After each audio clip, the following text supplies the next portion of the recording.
The warden thought the inmate was playing dead, so he tested him with a flame, but the inmate showed no reaction. The guards skillfully stuffed the prisoner into a cloth sack, and planning to deal with the body after they finished their meal. Little did they know, a pair of eyes was watching them from behind the wall. When the footsteps faded, the man staggered to the side of the old man. He tore open the shroud with shaking hands, his eyes instantly filled with tears. He could not believe it. The companion who had talked and laughed with him just yesterday had become a cold body today. But suddenly he came up with a bold plan. Then he quickly ripped open the stitched shroud and dragged the old man back to his own cell with all his strength. Then he laid him on the bed. To make him look more like himself, he cut off some hair with a small knife and carefully placed it on the head of the old man. After setting it all up, he quickly crawled back to the cell of the old man. He pried open a stone in the wall with the small knife, then felt out a crumpled ball of paper. It was the treasure map the old man had left him, but time was tight. There was no time to study it. He hurriedly stitched himself into a burlap sack. He was framed and spent 10 years in prison. This was his only shot to escape the island prison. Just then, the guards came back from their meal. He hid inside sweating bullets, terrified they would find him. The guards felt the prisoner was heavy, but luckily they did not get suspicious. Before dumping the body into the sea, the guards even tied an iron ball to the feet of the prisoner to keep the body from floating. They hurled the heavy bundle into the bottomless sea.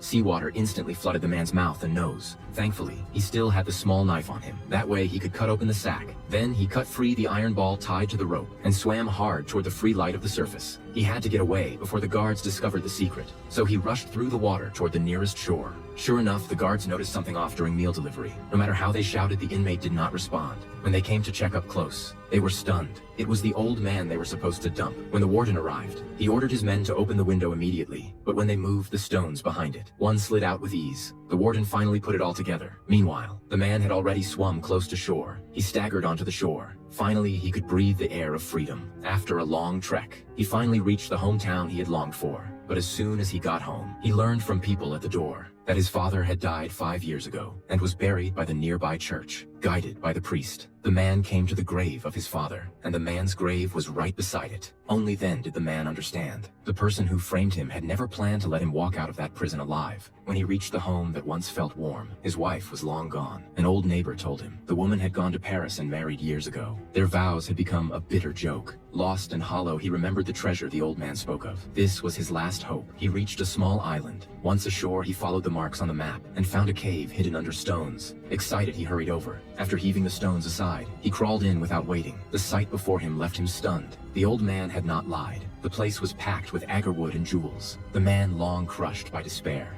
finally broke into a long-lost smile. From then on, he had the power to make those who tried to ruin him pay.